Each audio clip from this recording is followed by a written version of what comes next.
ఇలా పిసిసి ఆలోచన సూచన మేరకు రాష్ట్ర ప్రభుత్వం పనిచేస్తుందా, లేకపోతే ముఖ్యమంత్రి గారి యొక్క సూచన మేరకు పిసిసి పనిచేస్తుందా? ఇలా ప్రదేశ్ కాంగ్రెస్ ఇవాళ కాంగ్రెస్ పార్టీ యొక్క ఆలోచన విధానాన్ని ప్రస్ఫుటం చేస్తుంది.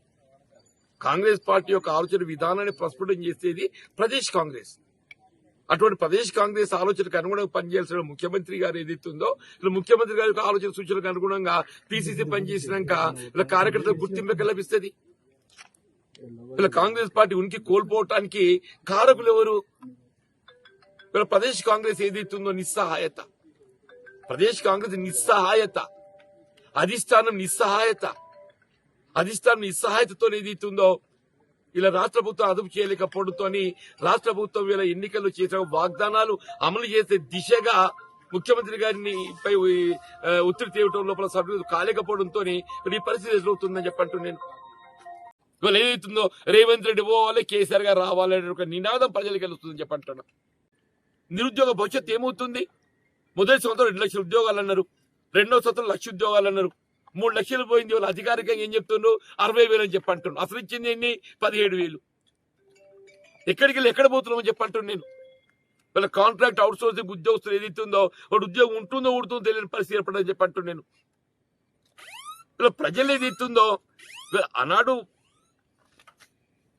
23 అంటే 10 సంవత్సరాలు పట్టిందా మార్పు కోరడానికి. ఇవాళ 2.5 సంవత్సరాలుగా మార్పు కోరుతున్నారు. ఇవాళ ఏదైతుందో రేవంత్ రెడ్డి పోవాలి, కేసీఆర్ గారు రావాలనే ఒక నినాదం ప్రజలకు వెళ్తుందని చెప్పంటున్నా. రేవంత్ రెడ్డి గారు పోవాలి, కాంగ్రెస్ పార్టీ మార్పు కావాలి, కేసీఆర్ గారు రావాలి, బీఆర్ఎస్ పార్టీ రావాలని చెప్పని ప్రజలకి వెళ్ళి నినాదం వస్తుందని చెప్పంటున్నాను నేను.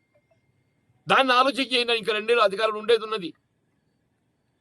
ఇలా కాంగ్రెస్ పార్టీ ఇంకా 2 సంవత్సరాల అధికారంలో ఉండేది ఉన్నది. కానీ ఈ 2 సంవత్సరాల కాలమైనా మెరుగైన పాలన ఇవ్వడానికి ప్రయత్నం చేయండి, ప్రజాహితం కోసం పనిచేయండి. అది ఆలోచన చేయకుండా జీవన్ రెడ్డి ఎందుకు పోతుండే? నేను అధికార పార్టీ పోతలేను కదా. 2014లో ఏదైతే ఎప్పుడైతే బీఆర్ఎస్ ప్రభుత్వం అధికారం ఉన్నదో నా కాలంలో బీఆర్ఎస్ పార్టీ చేయడానికి ఏదైతుందో కేసీఆర్ గారు ఒక విధంగా ఏదైతే కలిసి పనిచేయాలని చెప్పి కోరిందని చెప్పంటు నేను. అభివృద్ధికి తోడ్పడాలని చెప్పంటు నేను.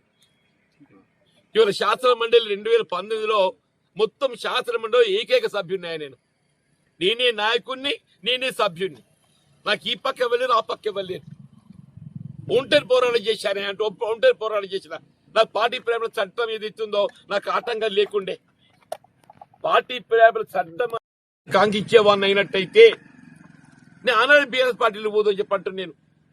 ఇవాళ ఏదైతుందో వీళ్ళ కాంగ్రెస్ పార్టీ ప్రజలకు ఇచ్చే వాగ్దానాలు నెరవేర్చలేకపోవడంతో కాంగ్రెస్ పార్టీ మొన్నటి ఎన్నికల్లో 23 నవంబర్ ఎన్నికల్లో ప్రజలకు ఇచ్చే వాగ్దానాలు నెరవేర్చలేకపోవడంతో నేను ప్రజల పక్షాన్ని నిలబడటానికి ఇవాళ ఏదైతుందో బీఆర్ఎస్ పార్టీ ఎంచుకోవడం జరిగింది.